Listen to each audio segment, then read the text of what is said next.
What is up, you guys? Welcome back to Twink Revolution. I'm Sam. And I'm Gian. And I'm cold in a basement. No, I'm just kidding. I'm cold. This man kidnapped me, and please send help. Yeah. If you can hear this, save us. It's starting to feel like spring, which is nice. Yeah. Yeah. The snow is melting. It's kind of gorgeous. I'm learning that there is grass underneath the snow. It wasn't really obvious before. Yeah. My feet are bleeding. What did you do to yourself? Boots. I broke in boots walking like 2 miles, and I wore the wrong socks. And let's just say that doesn't work well with feet because they were like the really thick ones, and they were like long, but there's like a lot of like space between them, and I think they were like just sliding up and down, and they fucked my feet up. What kind of boots did you get? Vegan boots. Oh, and they still savaged your feet. They were sufficiently harsh. It's not the worst though. When I used to go to DC a lot, I wore like no-show socks with dress shoes while walking through like DC in the summer, and that's an awful idea. And my feet were literally bleeding, and I was like around my ankle. So I took them off, one shit-faced, and I just walked through DC streets barefoot. I was very drunk, and we actually didn't realize until months later. We all took the subway because we started seeing pictures on Instagram, and we're like, when the fuck did we do that?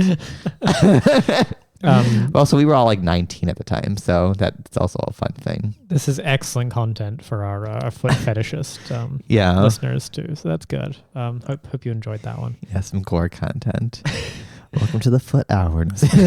Yeah, a very special Twink Revolution episode about feet. Yeah, my feet particular, and how boots and shoes hate them. So we've been doing much more stuff on Twitch, and by we, I mean Esperanza has been doing lots of stuff on Twitch recently. Yes, if you don't follow us on Twitch, go to twitch.tv/twinkrev and go follow, and I'll let you know when stuff's about to go live. Yeah, you'll get an annoying Twitch push notification that I don't know how to change the text on, and there's a typo in it. Yeah, and if you hate Twitch and just want to watch it, it'll be on YouTube too, so the videos are there. It was really funny for her first one on feminism and stuff. I think it was like one of the like Affirm leaders, and she's like, I don't know what Twitch is, and I never used this, but I downloaded to watch. I'm like, oh, it's so cute. Welcome to Gamer World. If you're not familiar with Twitch, it's just video streaming. Yeah, and you can like chat with the performers, and I think you can choose to tip them as well. No one's done it yet, though. It's basically chatterbait, but you're not allowed to like get naked on it. Oh, you can't be naked on Twitch? No. I was gonna say very, like very strict guidelines. I'll just start doing live streams where I like read Lenin, and if I get every time I hit $100 in tips, I'll take off an article of clothing. Well, you should do that on what was that? Oh God, there's a cam site that's like Chatterbait. Yeah, one of those. It's the Chatterbait or one of them. My mind has wandered from such things apparently. Can you do that? I wonder if you can do that on OnlyFans. I don't know how that works. Yeah, no, I'm not sure. Because if you can, you should definitely get around to that. If you know, let us know. Yeah. Send us a message. Well, there you go. But Twitch, they on International Women's Day, they did a video. Was that women with an yes. E or an X? An X. Sorry, that was an interruption. They did a cringe post of Twitch streamers who are women and how their experience is empowering and, shattering the glass ceiling. But they put an X in the woman instead of like spelling it like everyone else does. And apparently they didn't please anyone with that. And then they apologized. And should I read their statement? Yeah, you should read their commitment. Yes. It's great. So Twitch says, while we originally wanted to use a word that acknowledges the shortcoming of gender binary language, the English language, no, I'm just kidding. After hearing directly Gamer from language. you, including members of the LGBTQIA+ community on Twitch, we'll be using the spelling woman the way everyone else does. Moving forward, we want to assure you that we have and will continue to work with the LGBTQIA plus community. We're still learning. Our good intentions don't always equate to positive impact, but we're committed to growing from these experiences, doing better, and ensuring we're inclusive to all. This is a fucking corporation talking as though it's like just been called out at the local DSA meeting. It's like actual fuck. It's like a Tumblr blog turned into like a tech corporation. Well, also I like the they didn't think to spell LGBTIA plus with an X. I noticed. Oh, that's true. Yeah, kind of MC gender. Yeah. Yeah. Well, I'm not surprised they got some blowback for this.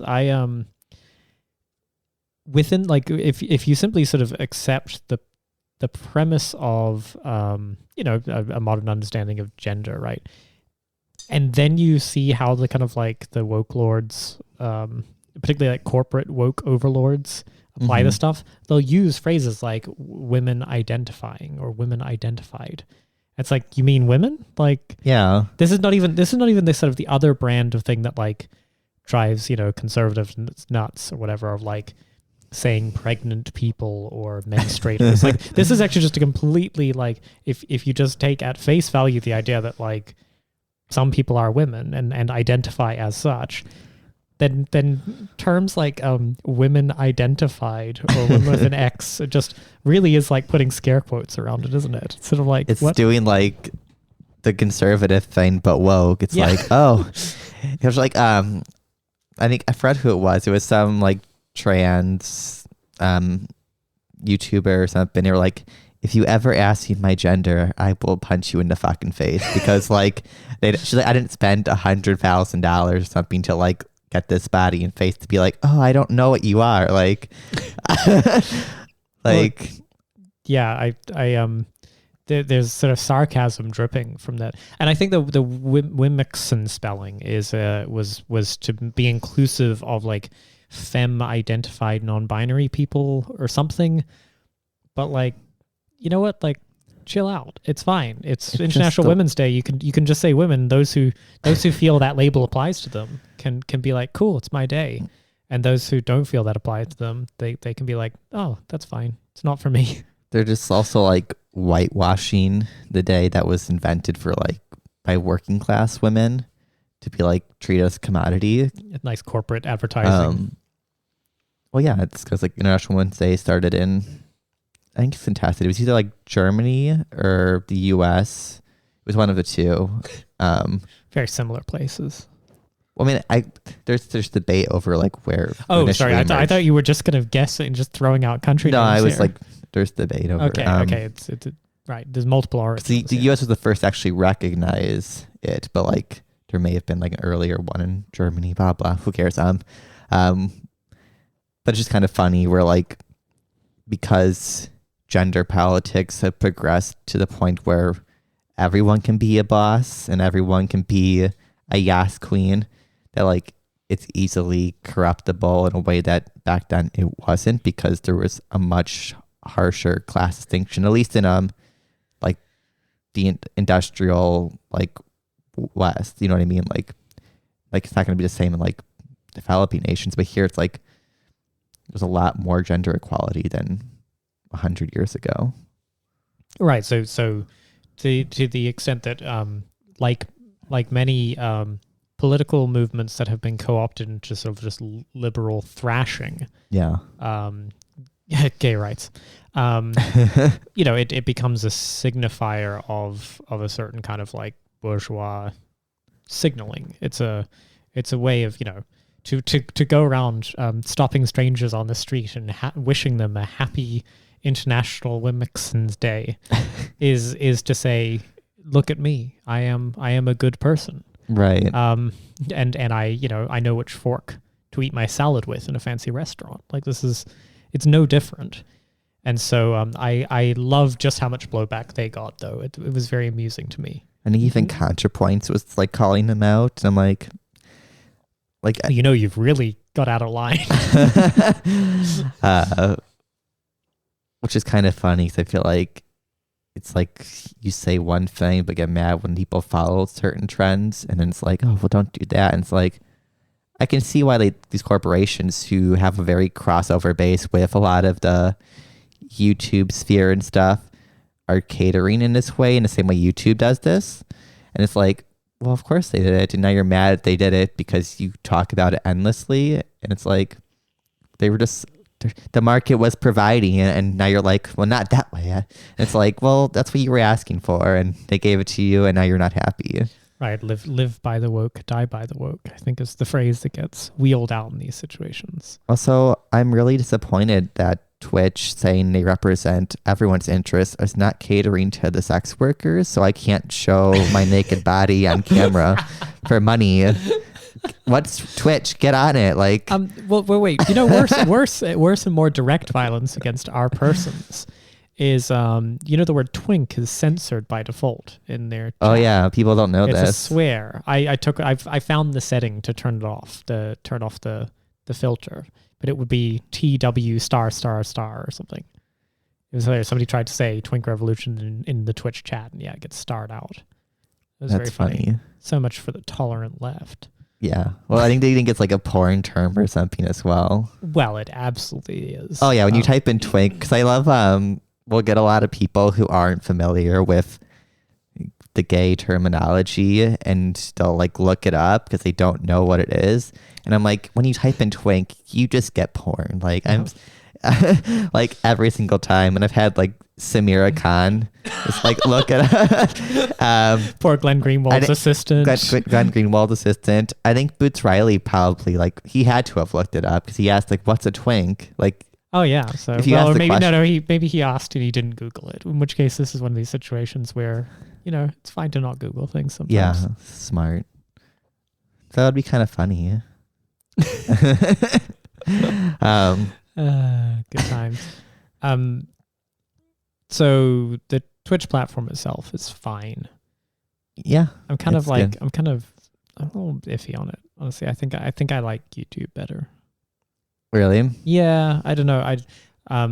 We're on YouTube as well, just in case anybody's not. And like the decision to switch over was mostly that like some of the early people who started actually like attending our streams, our live streams, were like, you should do this on Twitch. That's where I prefer to be. So we moved it. Yeah. But I've never been quite sold on like the Twitch value proposition. We're not gamers. No. We don't like, and then there's a lot of this, there's all this like custom emojis and shit. And like, people kind of this like tipping thing, which is really strange because it's not just money. It's like bits and subscriptions and gold loot box something. And I'm like, I am too old for this. I do not understand this, and I refuse to learn. Also, I love how they refer to like this parasocial community or community as a community. I'm like, that's not what a community is. Like, there's no YouTube community if you're not interacting in like the real world. You're just talking to people in a parasocial way, and you don't even know if any of it's true. Like, I wouldn't say like, oh, my Twitter community, like, oh, I talk about my Twitter community all the time. but it's like a lot of it's just fake, like secret profiles and stuff. Like, that's not community. Like, no, a bunch of pseudonymous losers, and a lot of them just like together. They massively will like disappear at certain times, and it's like you'll never know. Like the ultimate betrayal. Yeah, it's just very funny. They're like reinforcing this new post-COVID like online community age mindset. Well, I don't know. I am. Here's my Zoom community. It's meetings forever. Well, no, I mean, you know, I came up through like IRC chat rooms, and things like that, and I've, you know, there's certainly you know, people I met off that when I was a teenager, and you know, got in their cars and anyway, no, I mean, you know, I do believe that like there is such a thing as sort of genuine online friendship. Sure, but yet, like every form of sort of online interaction, they've all turned into walled gardens that are, you know, these mega corporations. Twitch is owned by Amazon. This is basically just Amazon.com monetizing these parasocial relations and moderating every social relation. So it's always, you know, like Twitter, like YouTube, like anything, it's always at the whim of a very small number of corporations that have decided they have editorial control over all the content. Right. And which will listen to these kind of micro outrages like, you used an X instead of an E in a tweet. And they'll put out their, corporate press releases and, crisis management PR spin on it. But if you actually care about what's going on these platforms and do not want all your relations, social or parasocial, just sort of severed at the whims of advertisers, which is effectively what goes on these platforms, well, you're shit out of luck. I'm sorry. There's really no pressuring them into that, because the countervailing pressure there is advertisers being happy. Right. I mean, that's what happened with YouTube is the advertisements dominated over what was allowed. Now you have like gay content being like demonetized and hate videos and all these things that are like.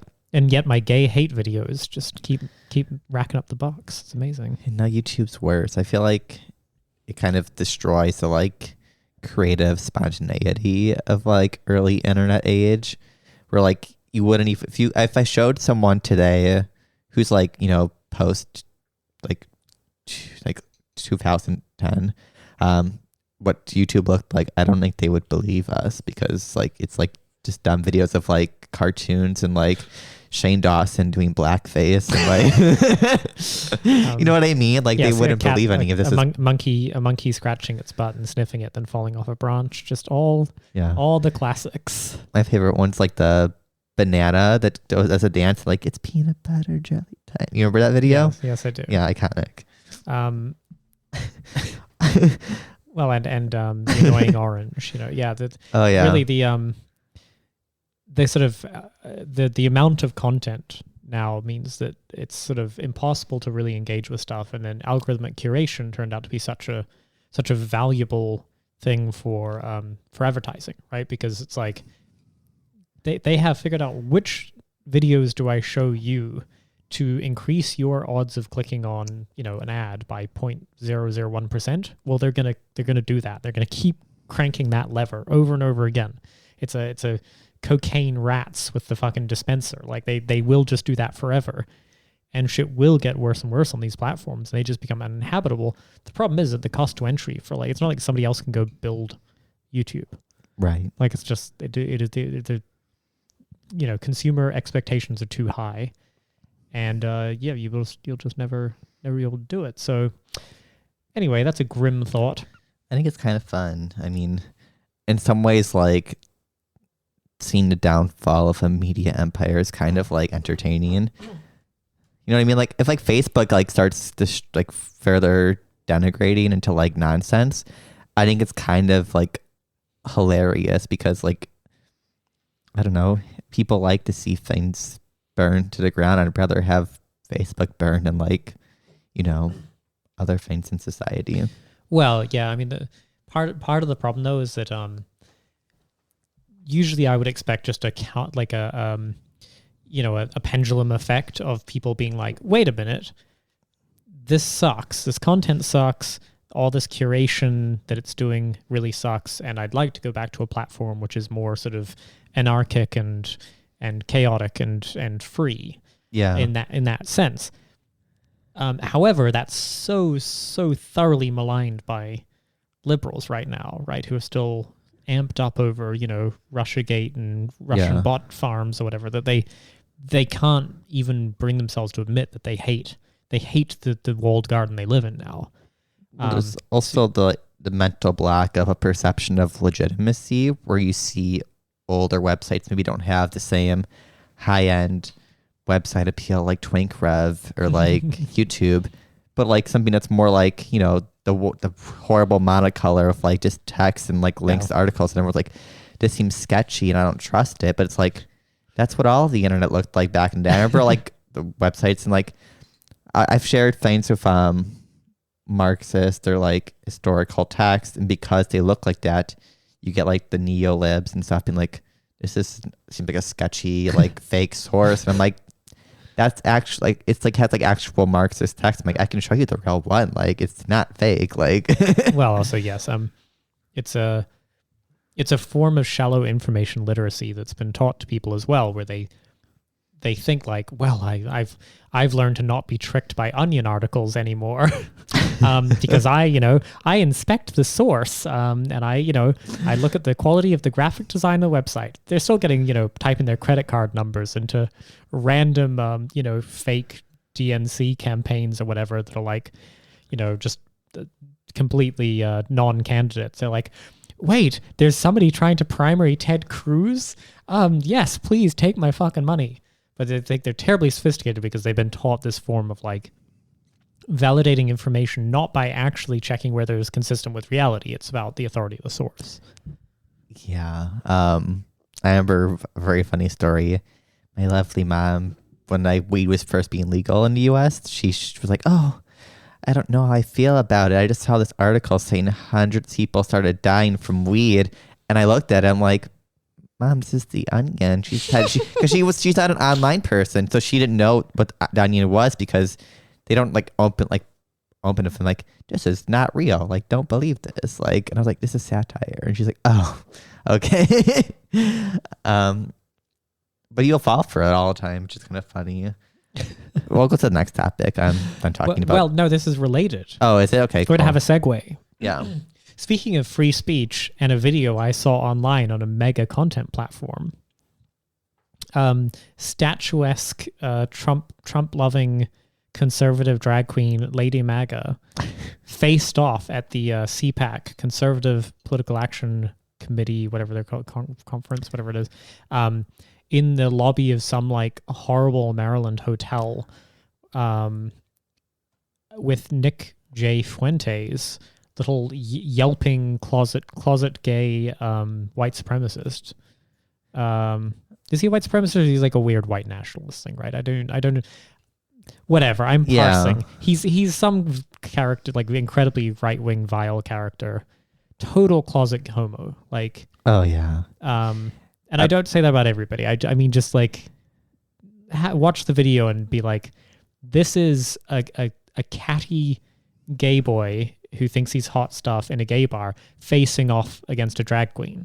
And I'm like, I've seen this 1,000 times. This is the body language, the posture. He's kind of like standing coquettishly, or he's sort of perched, wearing like a weird ass Hawaiian shirt with short sleeves. And like bad facial hair. Yeah. He was looking really bad. He was looking rough. And like he kind of has a smushed in like Charlie Kirk kind of face.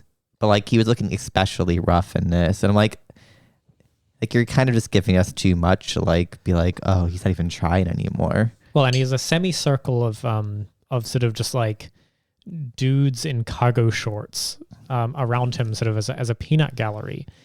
And he's challenging Lady MAGA, who's done up in the sort of a flowing white wig and a gown, like a full white gown. Yeah. Iconic. Yeah. And she towers over him by like 2 feet. Yeah. And so he's all like, I don't think this belongs in conservatism, or around children or in polite society. And she's going on about like, I'm a free speech absolutist, and the marketplace of ideas will determine, this. And anyway, it's just a hilarious and pathetic exchange. CPAC is a hilarious event anyway. It just gives me PTSD whenever I think about it. Yes, Sam has been to CPAC. Yeah, it was one of my last jobs when I worked in the libertarian world. And let's just say, like, for one, it lacks the appeal of like a libertarian conference because, like, I think there's different vibes. It's for much younger. There's a lot more attractive people. And CPAC was probably one of the ugliest people conferences ever. Even though I know there's very attractive conservatives, they just didn't attend. They're all in DC still. Like, they didn't go because it's not fun. No offense if you went to CPAC. I bet you're lovely. I've been to a lot of conferences, like probably like 40 or so within my lifetime of like libertarian conservative. I'm like, this was the ugliest one. Like, wow. That's the important thing. And it's, so Trump was speaking, who gives a shit? Like, I thought he's in Florida. No, he spoke at CPAC. Oh, okay. It was his first like big public appearance back. Yeah. He like he did exactly what he does every year at CPAC. There's nothing remarkable. Did you see the gold Trump? No. Oh my God, I'm gonna find it for you. Keep going now. Okay. Well, anyway, so the Nick Fuentes facing off against Lady MAGA, I thought what was interesting about it was that part of the disagreement they come to is around like they're name dropping all sorts of conservative gays basically, and Nick Fuentes is sort of referring to the gay corner of the wacky conservatism, and then sort of distancing himself from neocons, and challenging her and like, well, do you want to invade Iraq? Because so I can't remember the names of these people. They're all just like background painted on character, like NPCs of the conservative world, but. That person wants to invade Iraq. Do you want to invade Iraq? And Lady MAGA's like, no, I don't want to invade Iraq. Do you want to blow Iran? Do you want to blow Ben Shapiro? Because I do. I'm Nick Fuentes. You want to blow Ben Shapiro? Because I do. Because I'm Nick Fuentes. No, sorry. I just couldn't get over just how he just like could be perched in any like sort of suburban gay bar in America, and he would just blend in perfectly. It's just like somebody kind of thinks he's hot because he like got his first ab. He benefits from like the butterface like surrounding where like he's surrounded by men who are significantly like less fortunate looking. There's a lot of soy faced losers around him, yeah. Even though I'm pretty sure they're all like, I don't eat soy it makes you feminized. Here's my flabby chest and my grandma arms. Like, but no, like they make him like actually like slightly attractive compared to them. And like, he's vaguely human shaped at least. Yeah. Like they're all like, I'm the epitome. You can tell they're like, I'm the epitome of like masculine energy. And I read like Bronze Age pervert. Yeah. Who's like more accurate in like conservative thought, because Western conservative like value civilization was extremely homosexual. It was extremely gay. Like the Romans and the Greeks, the pinnacles of Western civilization. Suddenly they stopped caring about that when they're talking about conservatism, because none of these people are really conservatives. Like, Romans and Greeks. I mean, you've heard the old one of the Greeks invented sex. But it took the Italians to introduce it to women as well. Oh, there you go. So be careful with that one. It's an antique. Yeah.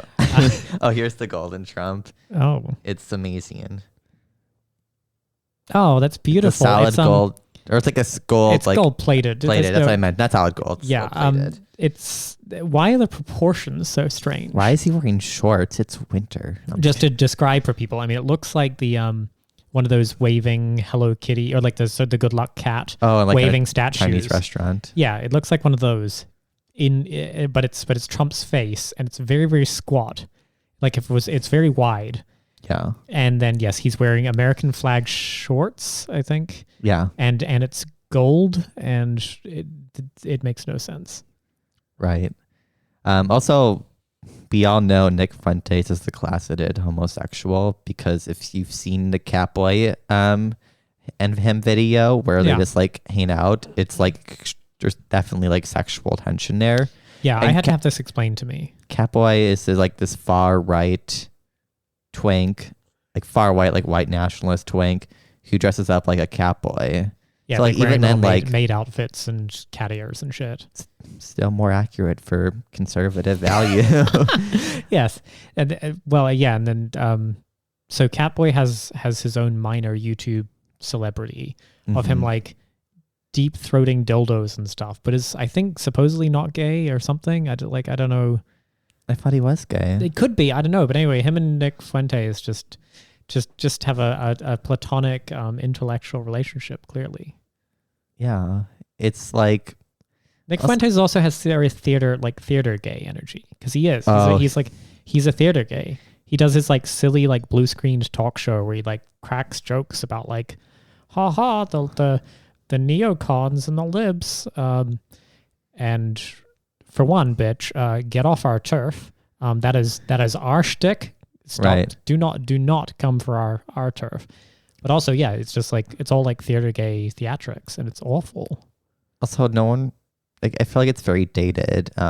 It's like he's trying to bring back like Bush era aesthetics, but like also complain about neocons. Yeah. And it's like, if you're gonna like be campy and gay and also like cringe, at least do it like Miley Yiannopoulos, like horrible politics. But like, he actually had an audience of mostly like straight soy boy cucks and like conservative campuses. And no one really knows much about Nick Fuentes because he's boring. Like Lady MAGA is probably a much bigger name than him. It's like a media like.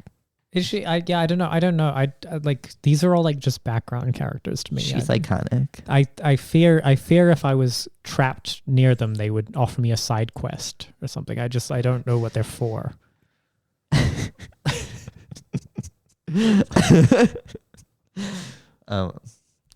Yeah, no, it's really funny, and also like, are we going to CPAC next year?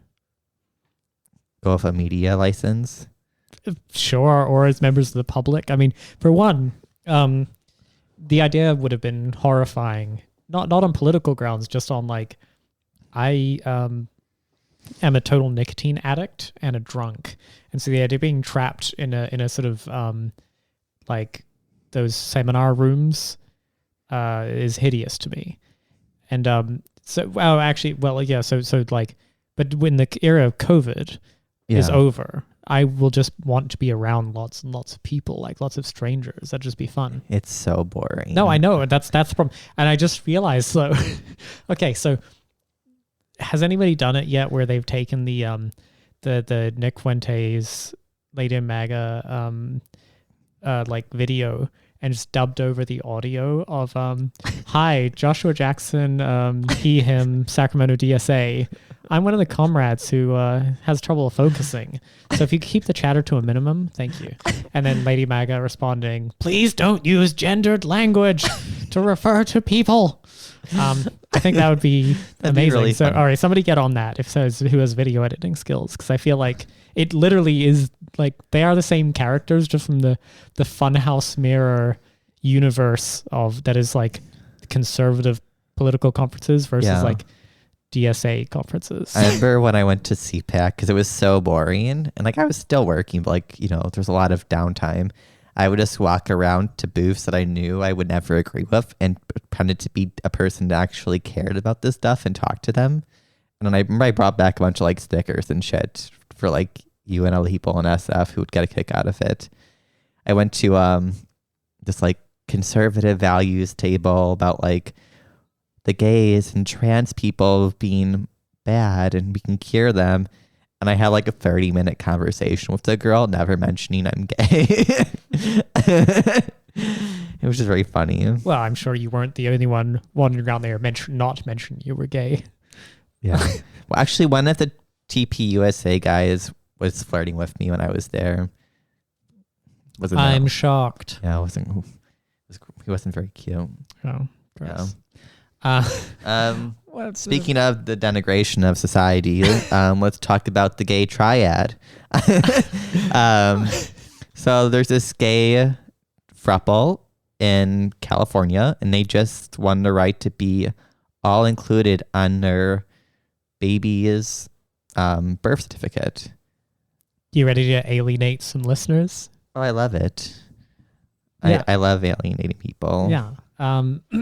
So everyone was losing their minds over this, and all our sort of like gays who under Reed Twinkrev or whatever were all being like, "This is cringe as fuck," like blah.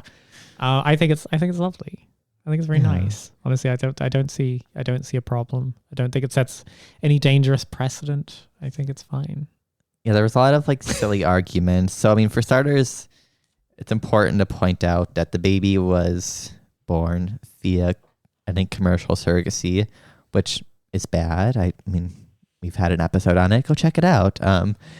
And I don't support that, but I think people were ignoring the fact it set the precedent for, you know, adopted babies, or if you're into like altruistic surrogacy, that can be a thing. Like, well, I think people were losing their minds on two dimensions. Yeah. One is like people fundamentally uncomfortable with like put this way, if you're like a throuple but also like extremely fucking normie, like they're like doctors and a lawyer and One's a zoo vet. Oh, and a zoo vet. Yeah, there you go. And like being kind of normie, and then doing gay adoption and shit, which is like, yeah, that's that shit. Like if you're in your like early 20s, that all seems incredibly cringe in one dimension. Then the other problem is that this is like a polyamory dimension to it, where the kind of like shrieking blue-haired, just like histrionic weirdos have ruined that for everyone and just associated it inevitably with cringe, like ultra cringe. Yeah, I'm pretty sure I wouldn't even consider them. Like, I know they fit the definition of poly, but like, I don't really consider it because it doesn't sound like they were open beyond that. I think it's a fully integrated like throuple relationship. It's not like, if you see the picture, you have like, yeah, they're very normy. Like, they're probably not the type that's like, I'm gonna have sex with like tons of people. Like, they're that's boring. No. Like, you know what I mean? Yeah. Well, I mean, so at the very least, I did like a friend of the pod. I just like to use that phrase. Yeah. Special. The third member of our pod triad, Dad Bod Poet on Twitter, did point out very quickly. I wish I could remember the exact phrasing. I think it was like, non-monogamy is too good to be left to the libs. And it's true. I mean, like these family structures that the gays are emulating, and that gays who think they're being terribly transgressive by emulating what is essentially traditional familial structures that literally the straights have started rejecting en masse. There's nothing transgressive or edgy about being more trad than straight people, when straight people don't even want to be trad like that. Those structures are incredibly like recent. Yes. So anyway, I will say, like, for my part, I think all forms of consensual non-monogamy can be lovely and good, and if people want to be doing that, that's good, and we should therefore encourage it. Well, the other thing is, you must be fucking a lot of people. It's a requirement. People were bringing up this like, oh, it's unnatural or harmful, and from what I could find, there's no evidence this is true. The only evidence that could like possibly lead to it is, I think it was like, step parents have like a very high rate of like abuse in child relationships, as well as like extremely large families and single mothers, all ones that have like either a lot of stress from like, marriages, but when they're adopted, there's a much lower thing of abuse. It's actually, it's very insignificant amounts. And I feel like none of these parents are step parents. They're all they're on the birth certificate. Yeah. And I mean, and their reasoning behind it, and like whatever, like there was plenty of like bougie nonsense going on. They spent here. $120,000 to do this. Yeah, honestly, like it's the same way that like people who buy like really expensive cat breeds or whatever and become obsessed with them. Like, says the person who loves the naked cat breeds. Yeah, I don't have one. I just think they're cute. I had a smooth pussy joke there, but I'm not gonna. You already made it. Fill in your own there. Jesus Christ. But anyway, so sorry. The bougie nonsense going on this particular case, though, aside, which is like, yeah, whatever. I don't give a fuck about these people. But like the point they did make, right, was that given that they are equally invested in the well-being of this child, our current legal familial structures would say that one of the parents was a stranger. Yeah. And that's, from a legal standpoint, that's fucked, right? If there is a relationship breakup or medical decisions and all that, like it's the same, like, put this way, the same kinds of horrible situations that played out prior to gay marriage, where like you would have people who'd been together for decades being kept out of, their partner's dying hospital room. And they've been together 5 years, this throuple, which is like, gays, you don't have right to talk, because I know most of y'all's relationships are like way shorter than that. Like, you know what I mean? Like, that's very impressive to have a 5-year relationship of 3 people, because that's a lot of drama. That's a lot of like stuff to deal with. Sure.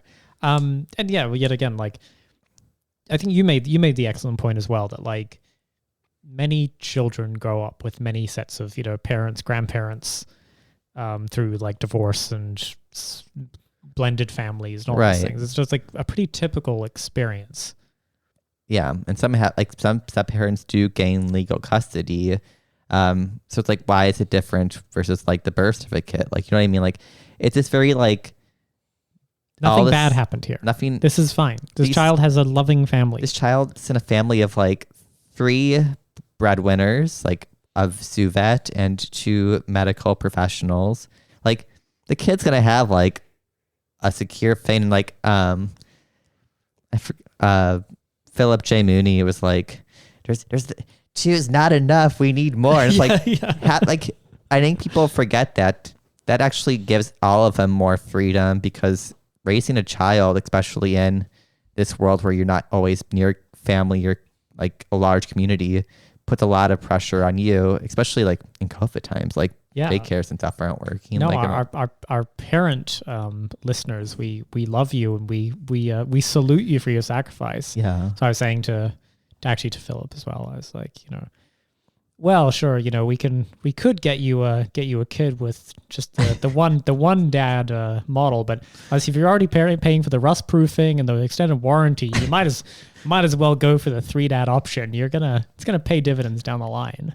Right. And I think also people need to recognize familial relationships, no matter what the conservatives say, do change with the progression of economic relations. Like, the reality is, the only way you're going to go back to the 1950s style of a nuclear family is you can like basically make women subordinate to men and ban divorce. Like, cause like, okay, done.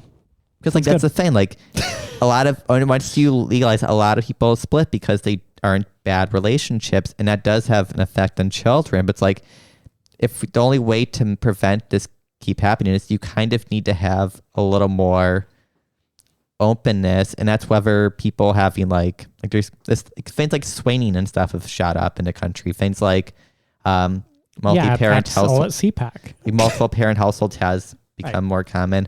Things like this are like even like sexual openness to a certain extent in relationships. Like, they don't tell the children. Like that's weird. But like, I think except that one weird who's the woman who's been on the family abolition kick for a long time, but like bourgeois.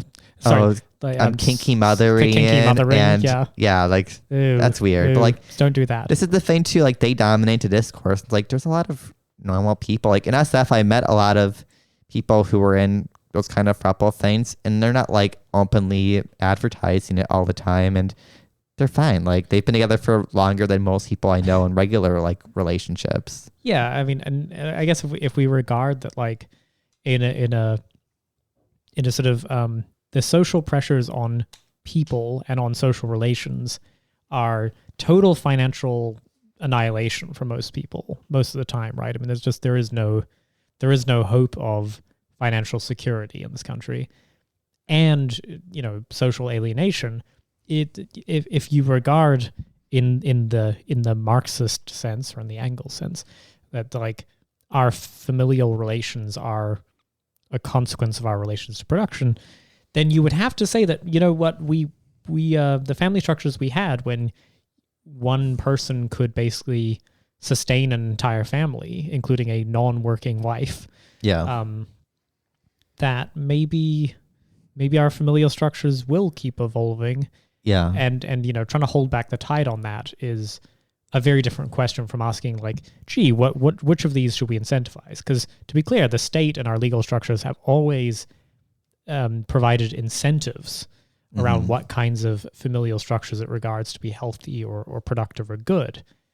I don't personally think it should probably weigh in heavily on that issue, but certainly like I think you're just going to see more and more of this, and I think you can talk certainly about like, well, how do you channel that into actually less alienation, more stable family structures, better environments for children? Like, these are all good things, and so anyway, that's why I say congratulations to the Dr. Zoo Vet throuple of California with their new child with their own birth certificate.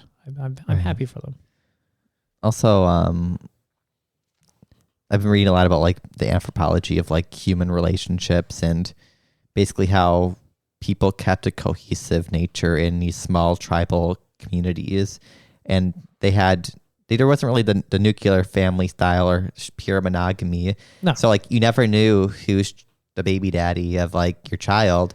So it kind of let everyone feel an obligation to take care of everyone as like a broader kind of like community or like responsibility, because like for one, there was no like testing things, and the only reason they pushed a nuclear family thing was because it was the only way to ensure the rightful heir to pass on your property to. Right. There was no like, oh, I'm gonna go to the doctor and figure out who the daddy is. Like, no, the way you kept it is by hyper regulating the bodies of like women. Right. But now it doesn't matter anymore because like gay people can have children and they can pass on property still, so it's fully fine with capitalism. Like that doesn't mean it's bad per se. It just means that's just the way it is. Like people like to say like, oh, it's compatible with capitalism, which means bad. It's like that's no, like our familial relations exist in spite of capitalism. Right. They'd be perfectly happy if you were willing to just, place the baby into the incubator until it's of working age and return to your Amazon warehouse distribution center station.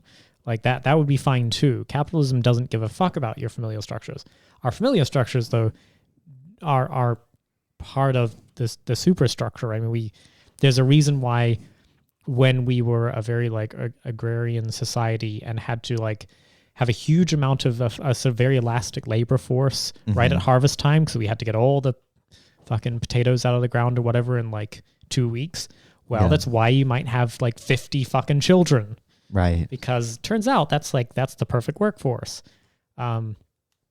It's I'm like paraphrasing a lot of angles here, but like that's okay. That's the idea, right? Is yes, in primitive communism, and you would not necessarily need to have strict paternity, because why do you care? It's really not important. And then there's like, just like it. Our current familial structures exist in this sort of weird state of late capitalism where they're an anachronism. They don't actually make sense anymore. And that's not to say abolish them. They bring many people joy and comfort and stability, but they are genuinely under threat. And they're not under threat by like social decay. They're under threat by capitalism because they're no longer useful to capital.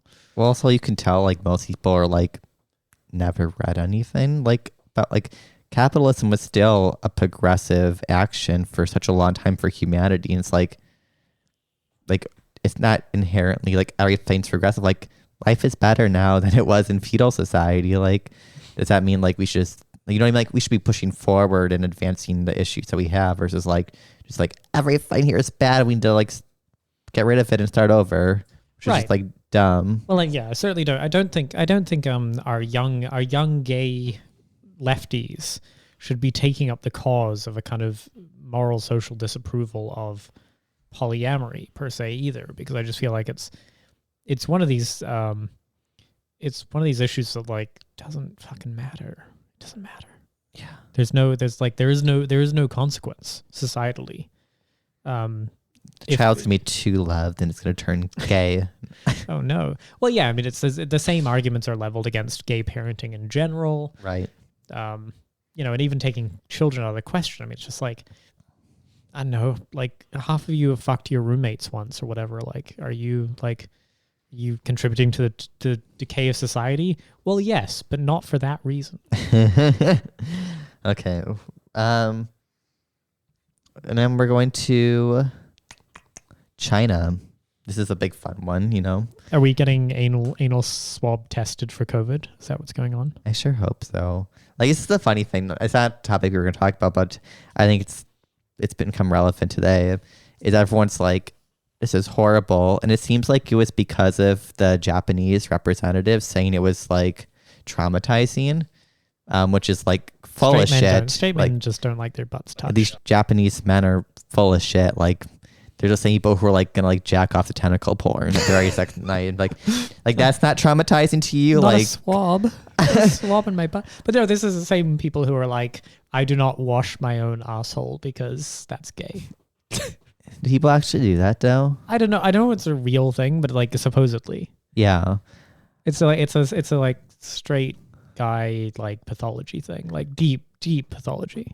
Like, I don't know about like everyone else, but I feel like the brain scraper terrifies me a million times more than like the anal or the throat one, because like Well, Sam, you are a homo.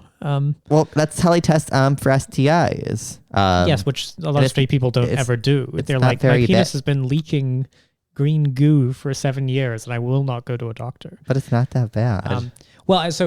Yes, I can weigh in because I had the brain scraper done. Yeah, I haven't done it. It scares me. Yeah, it was less bad than I thought. Really? Yeah.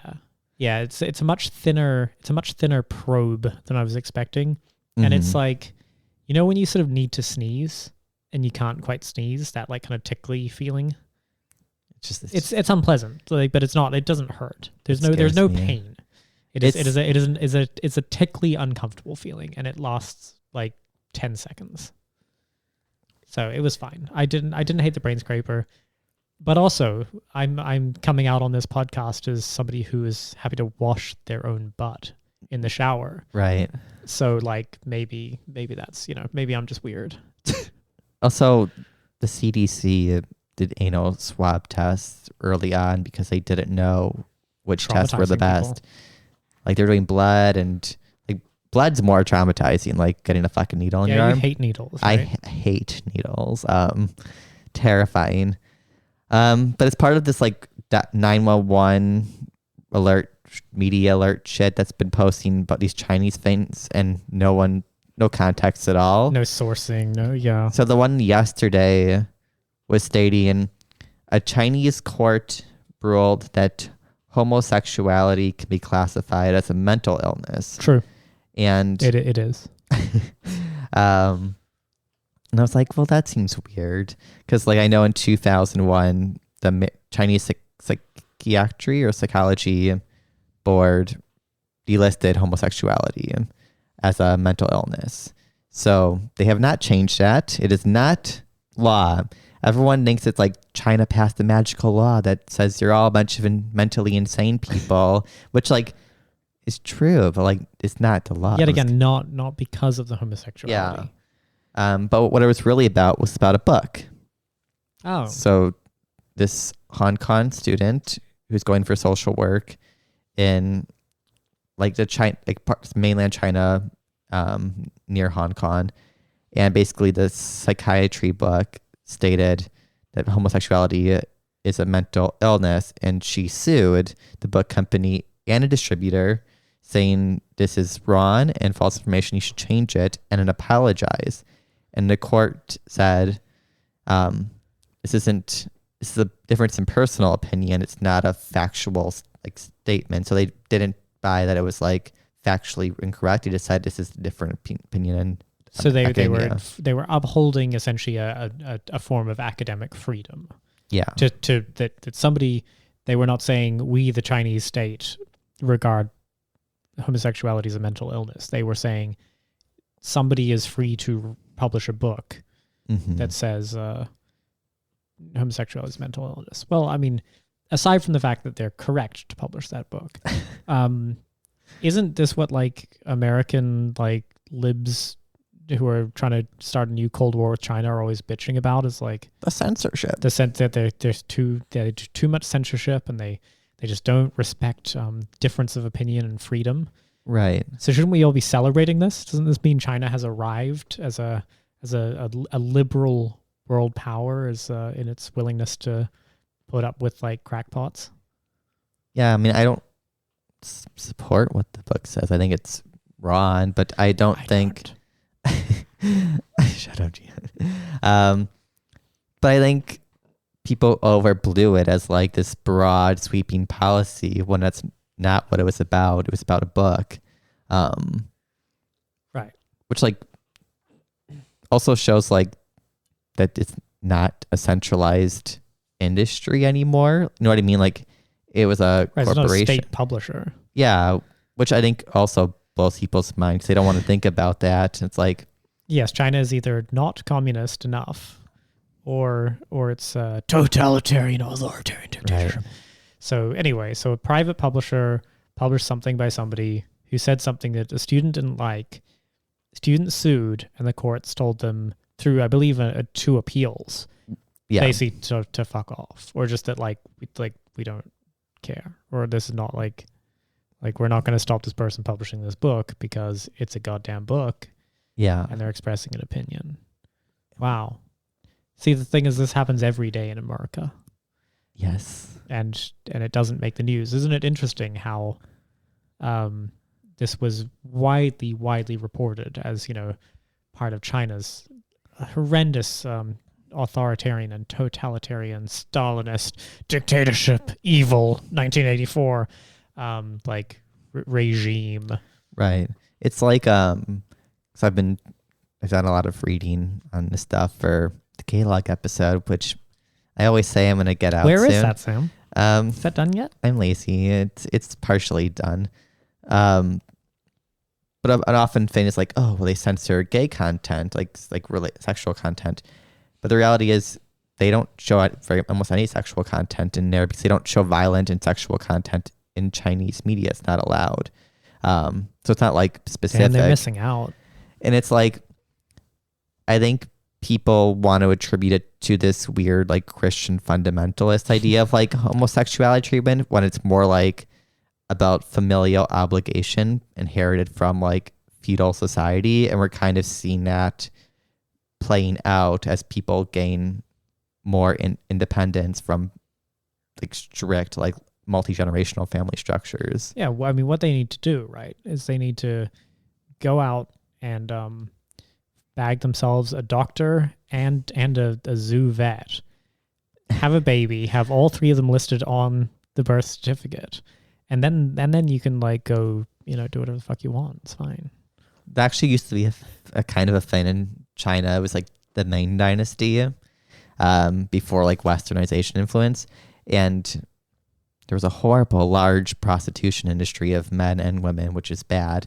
But at the time, it was like, okay, if you take care of your family and your children and stuff, you can do whatever you want sexually with like these people, and that's fine. So a lot of people had like gay sex and sex with other people. It was just like, as long as you meet your obligations for your family, that's all we require of you. Damn, which, like, are you telling me that like familial relations are somehow like subject to our relations to production? That's weird. I know. Also, China's improved in a lot of ways. I think they're kind of torn as a rising superpower in not being the leader on this issue. You know what I mean? Yeah. Like when it was like 2012, 2015, they had revisements of their marriage law, and they brought in a sexologist to talk about possibly doing gay marriage, and she gave her case, which like you never hear about. And they were like, we're not going to do it right now. We don't want to be the world leader on this issue. Because only like 5 countries had at the time. Right. And I think they're trying to, well, my assumption is they're probably trying to appease a lot of new global friends in a way that doesn't feel like they're doing social stuff. They're just very economic based. They're not doing the social stuff as much. I mean, it's also like there's going to be conservative elements within China, and that's totally. I mean, keep in mind how many times Australia had to try to get gay marriage. Like, right. Australia got gay marriage in what, like 2017 or something. Yeah. Like, and it had been an issue for, at least a decade, probably more.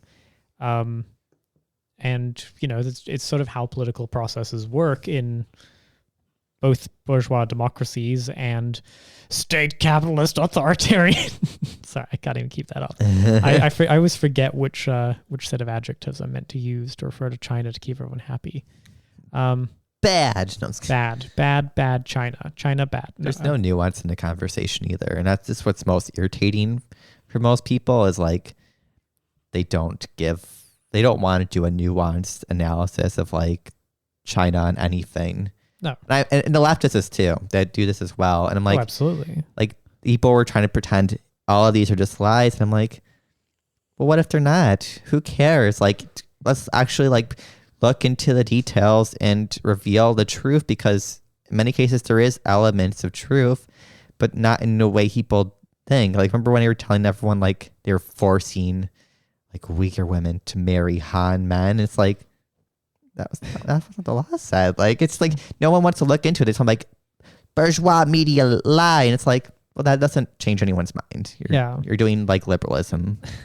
Well, I mean, and you know, specifically within the context of gay rights. I mean, I'm sure you'll cover all this in your forthcoming Gaylog episode on China. But I mean, like, if you just look at Asia as a continent, there are maybe one nation that has sort of like what would be considered an advanced set of gay rights from a like global northwestern perspective.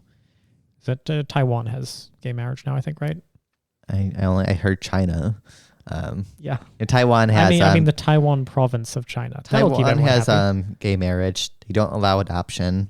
Yeah, no, I mean, and it's all very recent. And when you compare it to places like Vietnam, actually Vietnam is also very progressive on this issue and actually considered it prior to Taiwan. You don't hear about that. Even the Philippines was like. It was like the Philippines, Taiwan, and Vietnam were all like, oh, which one's going to do it first? Right. Well, I guess the point I was making is largely around like that these, you know, nation states have been subject to certain forms of kind of historical development that have led, whether they are, you know, capitalist just hellholes or communist paradises. Right. To a similar convergence through either, you know, cultural forces, economic forces, geopolitical forces, to not necessarily have a sort of advanced Western gay rights framework of like, you get to be like straight people with the legal rights thereof. Yeah. And, you know, I know, I think that's a lovely thing for people to have if that's what they want. But we would also look at places like Africa. Right. Not a lot of gay marriage there outside of, say, South Africa until, you know, whatever, there's plenty of movements there. Eastern Europe, not a lot going on there in this front. And it's like, does it mean that you can sort of gotcha them or maybe push for regime change? No, that's not. And yet again, I just want to go back to Australia, where you should definitely do regime change. Yeah. We should send in the drones. The government's so boring. Nuke Australia. Like, I was talking, I love talking with like the Commonwealth people because I think in a way theirs is even more disheartening because it's so stagnant and boring and there's very little like difference in any of their parties that they actually just don't do anything. Like, they're great at stabilizing, but like at least the US like has some theatrics and some actual debate, even if it's mostly nonsense. Like New Zealand or Australia are like way less class conscious, I think. Oh yeah, they're just neoliberal managerial states. There's nothing going on. Anyway, should we wrap it there? We've done a solid hour. I think we've done good work here. A reminder. Go to our Twitch at twitch.tv/twinkrev to follow our new content. For free. It does not cost money. Yes, it's free. And YouTube. Go to YouTube, twinkrev. Should we do some other plugs? I'm trying to think. If you listen to this on a podcast app, give us a rating. Yes. A good 5 stars. I'm trying to remember how this goes. Hit the notification bell. I don't know how to do this. Yeah. I don't really consume a lot of media in these formats. If you don't follow us on Twitter, because you don't have one, don't get it. But if you do want to get it and follow us, we're at twinkrev. At twinkrev. At twinkrev. We're also on Facebook and Instagram. Are we? I'm off Facebook. Yeah, I deleted mine. We have a Facebook page. I just post like episodes and occasional alerts for live streams. It's exciting. Yeah. Well, all right. In that case, awesome. Bye.